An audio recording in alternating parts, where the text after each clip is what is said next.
जय हिंद बच्चों, आज की इस वीडियो में आप लोग प्रश्नावली 2.1 का 6, 7 और 8 नंबर क्वेश्चन इस वीडियो में करने वाले हैं। इसके पहले प्रश्नावली 2.1 का सारा क्वेश्चन हम पिछले वीडियो में कर चुके हैं। अगर आप लोग वो वीडियो नहीं देखे हैं तो वीडियो के डिस्क्रिप्शन में उस वीडियो का लिंक मिल जाएगा, उसको जाकर के देख लीजिए, फिर ये वीडियो भी आप लोग देख लीजिएगा। अगर आप लोग पेरेंट्स हैं, आपके पास में ये वीडियो पहुंचा है तो इस वीडियो को अपने बच्चे तक शेयर कर दीजिए, क्योंकि यहाँ से बच्चे क्या है मैथ बनाना सीखते हैं, उन लोगों का स्पीड अच्छा होता है, मैथ को समझ पाते हैं वो लोग। तो इस वीडियो को आप लोग अपने बच्चे तक शेयर कर दीजिए।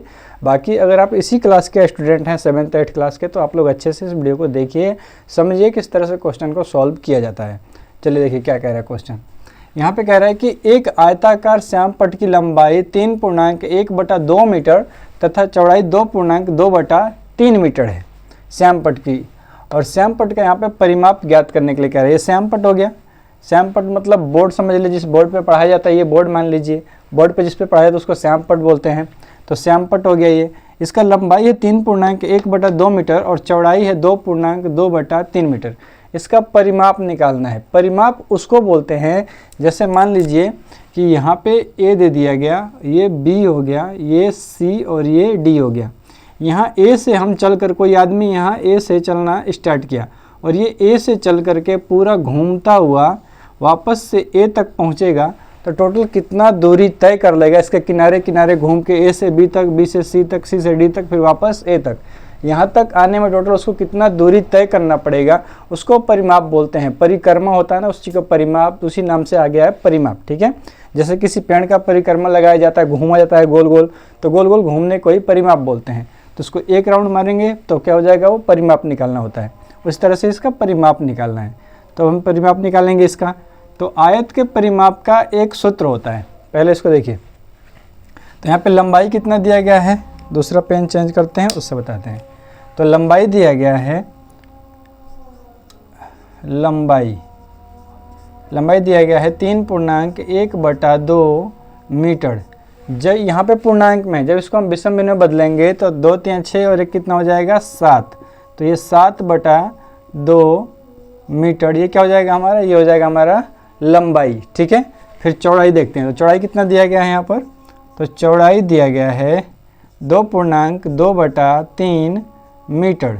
जब इसको पूर्णांक को ख़त्म करेंगे, विषम भिन्न में लेके जाएंगे, तो क्या हो जाएगा 2 3 6 और 2 8, तो 8/3 मीटर। ये क्या हो जाएगा हमारा, ये हो जाएगा हमारा चौड़ाई। तो लंबाई और चौड़ाई तो हमें मिल गया। अब हमें इसका परिमाप निकालना है। तो परिमाप का सूत्र होता है आयत का परिमाप, यहाँ पे लिखेंगे आयत का परिमाप। आयत का परिमाप, इसका सूत्र होता है 2 गुणा लंबाई प्लस चौड़ाई। ये क्या है, ये सूत्र है 2 गुणा लंबाई प्लस चौड़ाई। किसी भी आयत का अगर परिमाप निकालना हो तो यही सूत्र लगाएंगे आप लोग कि 2 गुणा लंबाई प्लस चौड़ाई। तो ये 2 का तो 2 वैसे ही रख देंगे। अब लंबाई कितना दिया गया है, तो लंबाई दिया गया आप लोगों का 7/2, तो यहाँ पे 7/2 रहेगा, प्लस चौड़ाई कितना है 8/3, तो यहाँ पर रहेगा 8/3। इसको भी बंद कर दिया। अब कोष्ठ पहले कोष्ठ को हल करेंगे, उसके बाद में 2 से उसमें क्या कर देंगे, गुणा कर देंगे। तो यहाँ पे 2 वैसे ही रहेगा। 3 का 2 का एलसीएम हो जाता है 6, 6 में 2 से भाग देंगे तो 3 बार में भाग लगेगा, 2 3 6 और 7 3 21, यहाँ पे 21 आ जाएगा, प्लस फिर यहाँ पे 6 में 3 से भाग देंगे तो 2 बार में भाग लगेगा, जितने बार में भाग लगता है उतने से ऊपर में गुणा करते हैं, तो 8 दूनी यहाँ पे कितना आ जाएगा 16 हो जाएगा। ठीक है, अब बाकी जो संख्या यहाँ पे कटने लायक होगा उसको कटाएंगे। पहले यहाँ पे ऐसे लिख लेते हैं, तो 21 और 16 दोनों जोड़ेंगे तो 6 और 1 कितना हो जाएगा 7, और 2 और 1 कितना हो जाएगा 3, तो 37/6। अब यहाँ पर 2 से 6 कट जाएगा कितने बार में, 3 बार में, 2 3 6 कट गया, तो यहाँ पे क्या जाएगा हमारा 37/3। अब 37 में जब 3 से हम भाग देंगे, 37 में 3 से भाग देते हैं, यहाँ पे देखिए 37 में भाग देंगे हम 3 से, तो 3 एकम 3, और फिर ऊपर से उतर जाएगा हमारा 7, फिर 3 दूनी 6, फिर 1 बच गया हमारा। तो ये जब पूर्णांक में जाएगा तो कितना चला जाएगा 12.1/3 मीटर। ये हो जाएगा हमारा, इसका परिमाप हो जाएगा 12.1/3 मीटर, इसका परिमाप हो गया। तो इस तरह से परिमाप निकाला जाएगा, किसका, आयत का परिमाप निकालते हैं। दूसरा क्वेश्चन देखिए। तो इस तरह से तो परिमाप हम लोग निकालते हैं। अगर आप लोगों को कभी भी आयत का परिमाप निकालना हो तो यही सूत्र लगाएंगे आप लोग। आयत का परिमाप क्या होता है? 2 गुणा लंबाई प्लस चौड़ाई। इसी सूत्र पे आप किसी भी आयत का परिमाप निकाल पाएंगे। परिमाप, क्षेत्रफल नहीं, परिमाप निकालने के लिए ये सूत्र 2 गुणा लंबाई प्लस चौड़ाई। ठीक है, तो ये सूत्र लगा के आप लोग परिमाप निकालेंगे। अब दूसरा क्वेश्चन आप लोग समझिए। तो बच्चों अब आप लोग 7 नंबर क्वेश्चन समझिए। पिछला क्वेश्चन जितने आसानी से समझे हैं, 7वां क्वेश्चन भी वैसे ही आप लोग समझ जाओगे। अच्छे से आप लोगों को सिर्फ देखना है, देखने से आप लोग सब समझ जाओगे। क्या करना है इसके में? त्रिभुज ABC, ये त्रिभुज जो दिया गया है ABC, तो त्रिभुज ABC का और आयत BCDE, आयत BCDE, 2 चीज़ दिया गया इसमें। त्रिभुज दिया गया ABC और आयत BCDE, दोनों का निकालना है। क्या चीज़ आपको? परिमाप। क्या कह रहा है कि दोनों का परिमाप निकालिए। त्रिभुज ABC का और ये आयत जो दिया गया है आयत BCDE का, दोनों का परिमाप निकालना है। और परिमाप निकालने के बाद पूछ रहा है कि बताएं किसका परिमाप ज़्यादा है। त्रिभुज का निकाल लो, फिर आयत का भी निकालना है। दोनों का निकाल के फिर बताना है कि किसका परिमाप ज़्यादा है, किसका कम है। तो देखिए सबसे पहले किसका निकालेंगे? सबसे पहले निकालेंगे हम त्रिभुज का। तो त्रिभुज का परिमाप निकालते हैं। देखिए यहाँ पे त्रिभुज का परिमाप होता क्या है? त्रिभुज का परिमाप कहीं भी मिले त्रिभुज का परिमाप निकालने के लिए तो आप क्या करेंगे? तीनों भुजाओं का योग, तीनों भुजाओं का योग। ठीक है, तीनों भुजाओं का योग क्या होता है? सूत्र होता है त्रिभुज का परिमाप निकालने के लिए। ये AB plus BC plus AC, तीनों भुजाओं को जोड़ देंगे तो क्या हो जाएगा? AB plus BC plus AC, AB plus BC plus AC। ठीक है, जोड़ते हैं तीनों को। तो AB का मान कितना हो जाएगा? 5/2 प्लस BC का मान हो जाएगा 2 पूर्णांक, यहाँ पे देख लीजिए 2 पूर्णांक 3/4। जब इसको हम BC में बदलेंगे तो 4 दूनी 8 और 3 कितना हो जाएगा? 11/4। तो यहाँ पे सीधा लिखते हैं हम 11/4। ठीक है, अब यहाँ पे AC कितना है? 3 पूर्णांक 3/5, 3 पूर्णांक 3/5। तो 5 3 15 और 3 18, तो कितना हो जाएगा? 18/5। तो यहाँ पे लिखें हम सीधा क्या चीज़? प्लस 18/5। ठीक है, अब इन तीनों को क्या कर देंगे? जोड़ देंगे। तो 2, 4 और 5 का एलसीएम अगर निकालेंगे तो एलसीएम कितना आ जाएगा? एलसीएम आएगा आप लोगों का 20। 2 का, 4 का, 5 का एलसीएम 20 होता है।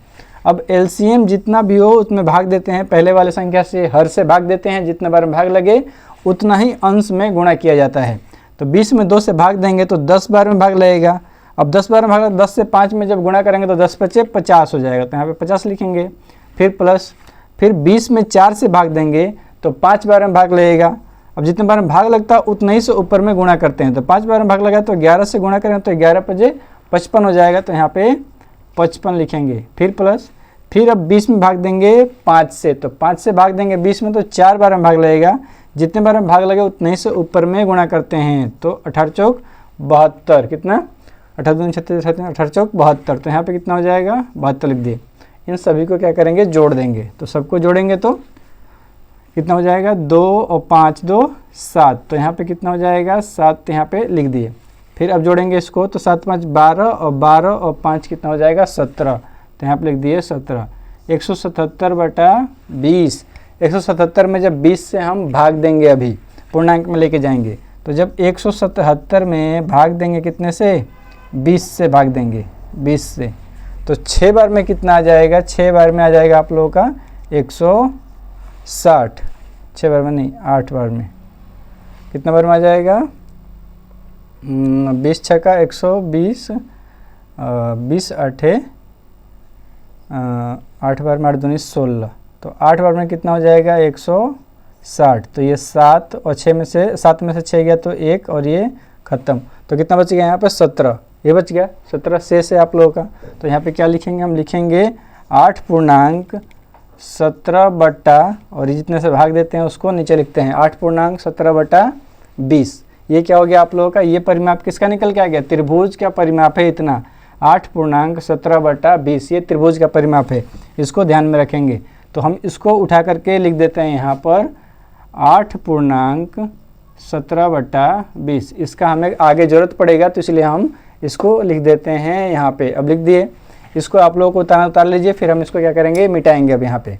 अब निकालेंगे किस चीज़ का, आयत का निकालेंगे। आयत BCDE का परिमाप निकालेंगे। ये 1 नंबर क्वेश्चन जो था हमारा, ये 1 नंबर खत्म हो गया। अब 2 नंबर में जो कह रहा है कि आयत का परिमाप निकालिए, तो अब आयत का परिमाप देखिए, आयत का परिमाप क्या होता है।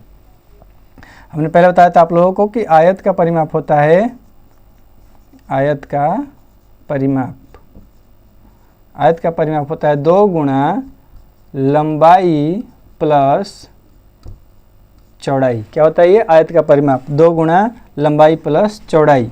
तो यहाँ पे हम चलते हैं, तो 2 गुणा लंबाई कितना है हमारा, 2.3/4, ये क्या है, लंबाई है। जब इसको विषम में बदलेंगे तो 4 दूनी 8, 3 कितना हो जाएगा, 11/4 हो जाएगा। ये क्या है, लंबाई।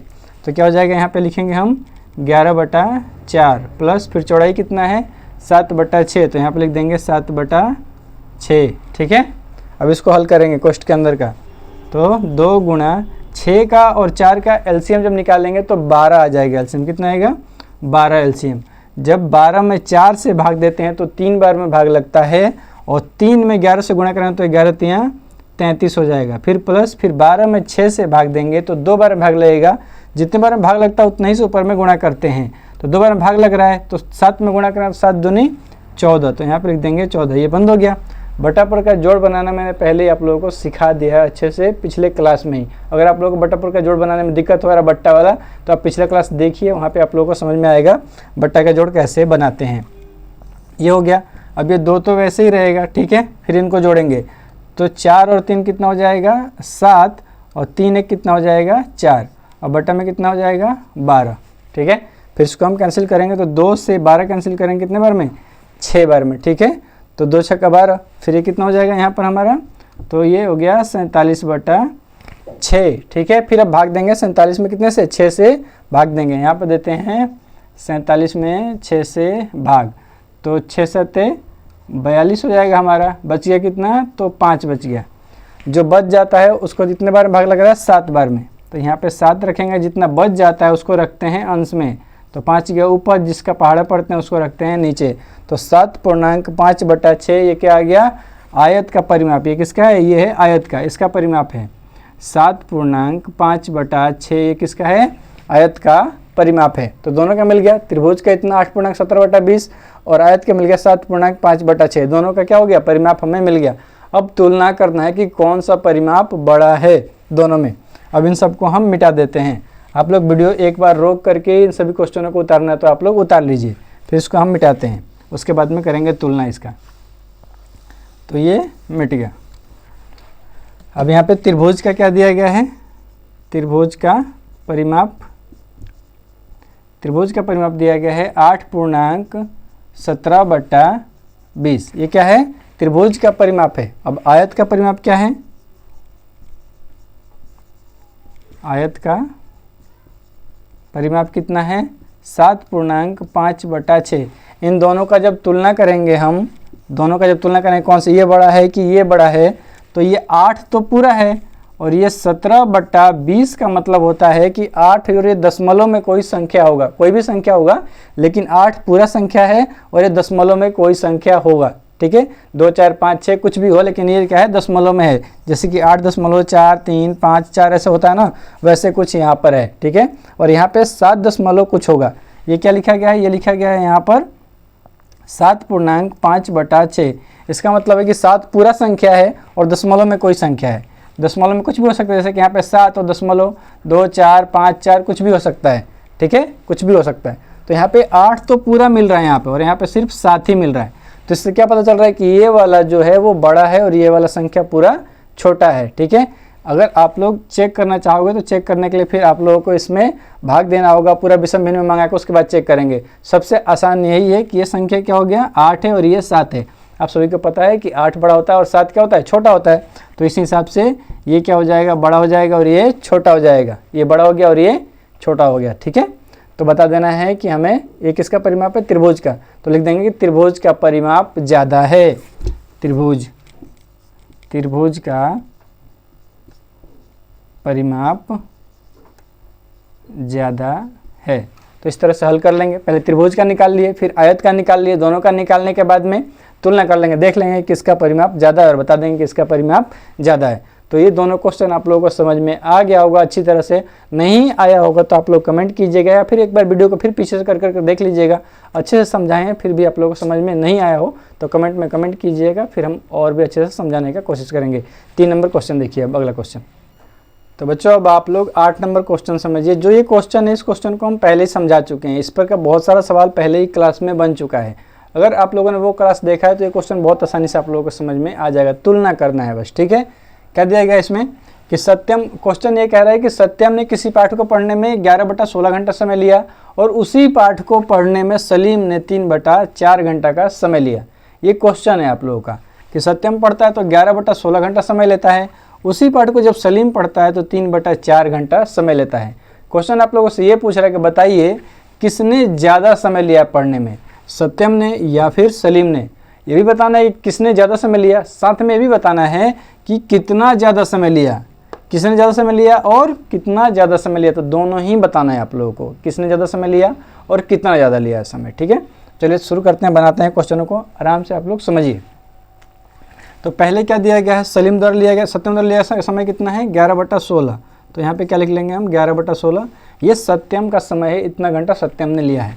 सलीम ने कितना लिया है 3/4 समय लिया है, कितना 3/4। अब इन दोनों में तो हम बता भी नहीं सकते हैं कि कौन सा ज़्यादा, ये ज़्यादा है कि ये ज़्यादा है। लेकिन मैंने आप लोगों को इसके पहले जो क्लास पढ़ाया था उसमें बताया था मैंने आप लोगों को तुलना करने के लिए कि भिन्न का किस तरह से तुलना किया जाता है, कौन सा बड़ा है कौन सा छोटा है। आप लोग मैंने बताया था कि दोनों का हर क्या कीजिए, बराबर कर लीजिए दोनों का हर, तो पता चल जाएगा कि कौन सा बड़ा है कौन सा छोटा है। अब यहाँ पे तो 16 है, अगर हम 4 को भी चाहें तो 4 को भी 16 हम बना सकते हैं। तो 4 को 16 बनाने के लिए नीचे 4 से गुणा करेंगे तो ऊपर भी क्या हो जाएगा 4 से ही गुणा करेंगे, ठीक है। अब इस हिसाब से ये तो इतना ही रह जाएगा 11/16 ही रह जाएगा और ये क्या बन जाएगा 12/16 हो जाएगा, ठीक है, बन गया। तब देखिए जब दोनों का हर बराबर हो जाए तो अंश देखा जाता है, जिसका अंश बड़ा हो वो भिन्न बड़ा कहलाता है। ये पहले ही आप लोग पढ़ चुके हैं। तो दोनों का हर तो बराबर हो गया। अब दोनों का हर देखें, अंश देखेंगे तो अंश में ये वाला अंश बड़ा है। 3/4 का अंश क्या है, बड़ा है।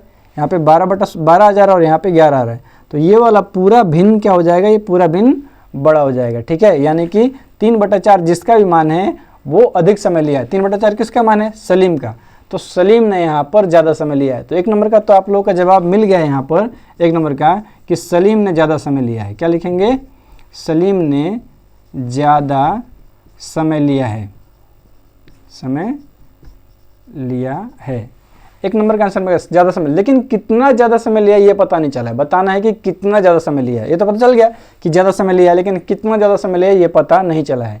तो अब कितना ज़्यादा समय लिया है वो जांच करने के लिए हम क्या करेंगे, जिसने ज़्यादा समय लिया है उसमें से कम समय लिया है उसको घटा देंगे। तो अधिक समय किसने लिया, सलीम ने। तो इसमें से घटा देंगे किसको, हम सत्यम के समय को। तो यहाँ पे अब बनाएंगे 2 नंबर क्वेश्चन। तो क्या करेंगे 3/4 में माइनस कर देंगे 11/16, ठीक है। क्योंकि सलीम ने ज़्यादा समय लिया तो इसके समय में से सत्यम का समय को हम माइनस कर रहे हैं। अब यहाँ पे 4 का और 16 का एलसीएम भी 16 होता है। 16 में जब 4 से भाग देते हैं हम तो 4 बार में भाग लगेगा और 4 में 3 से गुणा करेंगे तो 12 आएगा। कितना आएगा 12। अब 12 में जब हम 11 माइनस करेंगे तो हमारा कितना आ जाएगा 1/16। कितना आ गया 1/16। यानी कि 1/16 अधिक समय लिया, घंटा अधिक समय लिया किसने, सलीम ने अधिक समय लिया। कितना 1/16 घंटा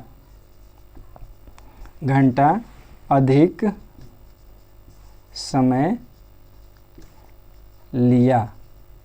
सलीम ने कितना अधिक समय लिया है, 1/16 घंटा अधिक समय लिया है सलीम ने सत्यम से, ठीक है। इतना पता चल गया। अब दोनों ही क्वेश्चनों का हमें आंसर यहाँ पे मिल गया। किस किस चीज़ का, एक पूछ रहा था कि किसने अधिक समय लिया, दूसरा पूछ रहा था कितना अधिक समय लिया। तो दोनों बता दिए कि किसने, सलीम ने ज़्यादा समय लिया है, और दूसरा ये चीज़ कि कितना अधिक लिया है तो 1/16 घंटा अधिक समय लिया है सलीम ने। तो दोनों ही आंसर मिल गए यहाँ पे। तो शॉर्ट से शॉर्ट तरीके से सभी आंसर हम यहाँ पे निकाल लिए। अभी बनाना इतना मुश्किल नहीं था इसलिए क्योंकि आप लोगों ने पिछले क्लास में सभी क्वेश्चन आप लोगों ने पढ़ लिया है पहले ही। अगर आप लोगों ने नहीं पढ़ा तो पिछला क्लास आप लोग पढ़िए, क्योंकि बहुत अच्छे अच्छे क्वेश्चन हम वहाँ से सीख करके आगे आए हैं। अगर वो सब क्वेश्चन आप लोग बनाएंगे तो आप लोगों का मैथ बनाना बहुत ही ईजी हो जाएगा, मैथ पे आप लोगों का पकड़ मजबूत होगा। तो वो सब क्लास आप लोग जाके देखिए। सभी क्लास का वीडियो इस वीडियो के डिस्क्रिप्शन में मिल जाएगा। ये वीडियो देखने के बाद में वो सब वीडियो भी आप लोग जा करके देखिए, आप लोगों का मैथ स्ट्रांग होगा। और अपना जो दोस्त लोग हैं अपने दोस्तों के पास में इस वीडियो को भी शेयर कीजिए और इस वीडियो को लाइक कर दीजिए। इस चैनल को जरूर सब्सक्राइब कीजिए, क्योंकि यहाँ पे आप लोगों के लिए मैथ का अच्छा वीडियो लेकर के आते हैं, जिससे आपकी तैयारी और भी हाई लेवल पे, अच्छे लेवल पे जाती है। तो वीडियो को लाइक कर दीजिए, चैनल को सब्सक्राइब कर लीजिए। अब मिलते हैं अगले चैप्टर के साथ में, तब तक के लिए धन्यवाद। जय हिंद।